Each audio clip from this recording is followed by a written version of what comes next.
This was really interesting. I don't even know if Laura Ingraham knew that she was saying something that contradicts so much what her dear leader, Trump, is arguing every single day, which is that his tariffs are not negatively impacting prices, increasing prices, that things are getting more affordable despite all the data. And she's just kind of telling a personal story that resembles a very correct but humiliating for Trump truth. So let me play this for you, and then we'll substantiate her anecdote. Okay, so the halting of the cattle trade with Mexico, and a lot of Americans don't know that we get so much of our beef from Mexico, but we do.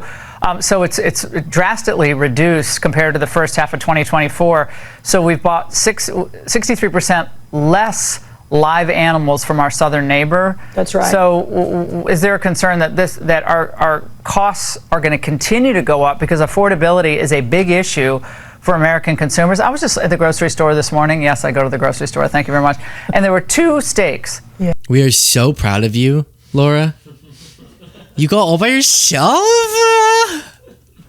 You buy your own food? Big issue for American consumers. I was just at the grocery store this morning. Yes, I go to the grocery store. Thank you very much. And there were 2 steaks. Yeah. It was $33 for 2 steaks at the grocery store. And these weren't fancy steaks. They were just like, maybe they were little filet mignons. I don't know, but they were little. Yeah. $32. So here's the thing. We talked about eggs months ago when the price of eggs were so high. The problem, the challenge, I'll say, with our cattle and our beef industry is that it takes 2 years from calf to slaughter.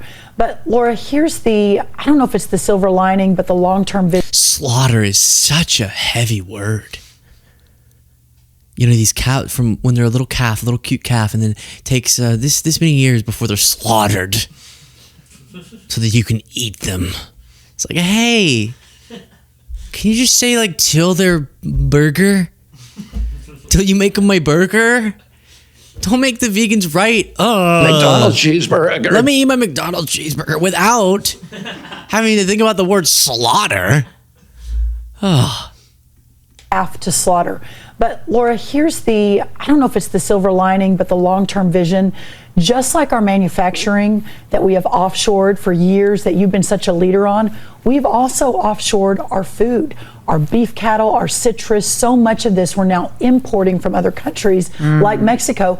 This is a massive flag for our country. If we can't feed ourselves, this is a national security issue that has to be solved. Is there a plan for us to be food secure? Because right now, China is an issue that, I'm focused on. Brazil, that's exactly. So it was so interesting because she just accidentally drops in there that she pats herself on the back in one of her journeys to the grocery store with a bunch of you people, a bunch of normal, icky people, and saw that things were expensive and is going, this kind of feels really related to something y'all are doing.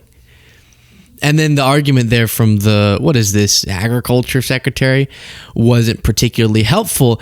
What's strange too is I thought, I don't even know how to set this one up. We're gonna start just being okay with eating Mexican cows now? That's what we're gonna do? I thought we had the most beautiful cows, like Lutnick told us. I mean, the European Union won't take chicken from America. They won't take lobsters from America. They hate our beef because our beef is beautiful and theirs is weak. I mean, yeah. Ours is make it here. Yeah, ours is beautiful and theirs is weak. What did Lutnick's beef? And now we're gonna get some Mexican cow? Wait, actually, that's the Mac argument. No, I want the Mexican cows. I don't want Lutnick's beef. Or I'll have a little bit of both. We can have both. Oh, gosh. But I mean, what Laura Ingraham accidentally revealed there about Trump's policies, very true. This is on the rise in some of the country's top. While you watch this, if you appreciate the show, please do click the subscribe button. It's free, but it is a way that you can support what this show does, which is makes meat jokes about Howard Lutnick. That's what you're supporting, about Lutnick's meat and me wanting you to eat it. Subscribe. I'm saying subscribe. And my point was subscribe. No, about beef that had been slaughtered and me needing it. What are you laughing about, you freak? Business executives say President Trump's tariffs are partly to blame for that. According to the CFO survey, inflation could have been about 1/3 lower this year if it was not because of the tariffs. Take coffee, for instance. Most of the coffee you drink is imported from Brazil.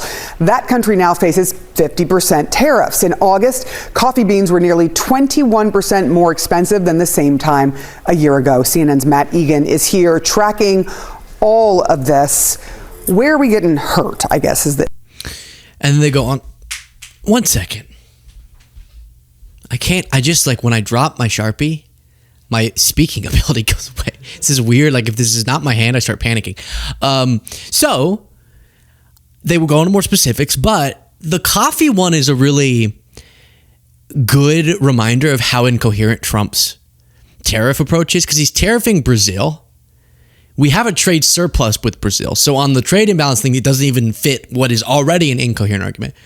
But then you can't really make the same, like, oh, right now Barbies are made somewhere else, so we should make them here, as Letnick says.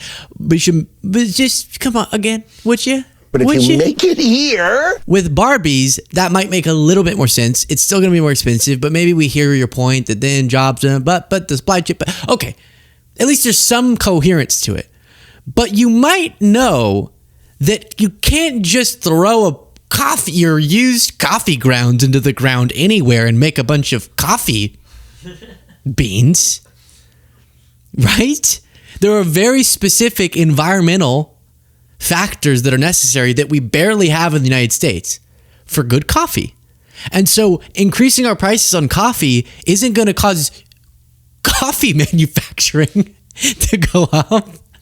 And meanwhile, we pay more, which is why, could you hand me your drink, please? Which is why maybe you start drinking Pep instead of coffee. Drinkpep.com, family business, active probiotics, no artificial sweeteners. Order it directly to your doorstep. You're not only supporting your health and energy, but also my family business. Thank you so much, Cole, for that. Then we'll check in on a little bit more CNN reporting. They face this almost impossible situation, right? On the one hand, they've got weakening job market, and that's something that normally would call for pretty aggressive interest rate cuts. On the other hand, they have stubbornly high inflation. Take a look at this. This just talks about how the fingerprints of tariffs are really all over price increases. Moody's Analytics found that if you look at tariff-sensitive consumer prices, they're going up at over 5% on an annualized basis. That's more than twice the pace of overall inflation, and it is up dramatically from the tiny increase at the same point last year. And this is so you can't really still argue. You could say, if you want, that somehow this is in the interest of some longer term goal that you have and struggle to articulate. Okay. But you can't keep arguing that it's not having an impact on the issue Trump said he was going to be great on, which was affordability. Now, what was being discussed there is a really good point, which is the Federal Reserve that Trump has been yelling at for not lowering interest rates faster is in an extremely tough position, because you lower interest rates whenever the economy's kind of cool, it's not very strong, to strengthen it, juice up the jobs market, get it revving again. But if it's revving, that can have an upward push on inflation. And when inflation gets too high, then you raise interest rates to slow things down to pull down inflation. But Trump, through his policy, is both weakening our economy. One important metric being the jobs market has gone, which normally would make you want to raise interest rates, but he's also juicing up prices, which then makes it tough for you to lower interest rates. And so they're in that impossible position that can create stagflation, and that will be blamed on them by Trump, but is really just their tension about the two things they're supposed to be managing, kind of calling for the opposite actions. Now, I showed you a Fox News clip. I didn't know where to put this one, but you got to see it. Jesse Waters wanted to know what it was like to be married to Stephen Miller from Stephen Miller's wife, Katie Miller. And I think they called him the sexual matador. It's not what our country is about. All right, and just so the audience is aware, you are married to Stephen Miller. I am. So you are the envy of all women. What is that like? The sexual matador, right? What is it like being married to such a sexual matador?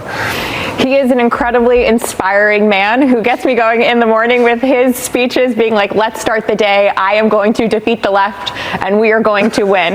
He wakes up the day ready to carry out the mission that President Trump was elected to do. Quote unquote, he gets me going by waking up and saying we need to defeat the left? That's kind of weird. There's something fucked up about that motherfucker. Thank you, Hunter. Maybe my game is just a little off, but I've never woken up with a partner and been like, all right, let me get my partner going, whatever that means, and been like, today we defeat MAGA. Woo! But all right, if it works for them, we're happy for them, I guess. I'm still baffled that any person is married to Stephen Miller. I'm not saying anything, but if I saw in the paper, you know what? I won't say that. I just don't know if it's always the most safe option to be in the vicinity of Stephen Miller. Definitely not in bed every night. That's a little bit too close. We're going to defeat the left. Woo! Good morning, baby. Oh, gosh.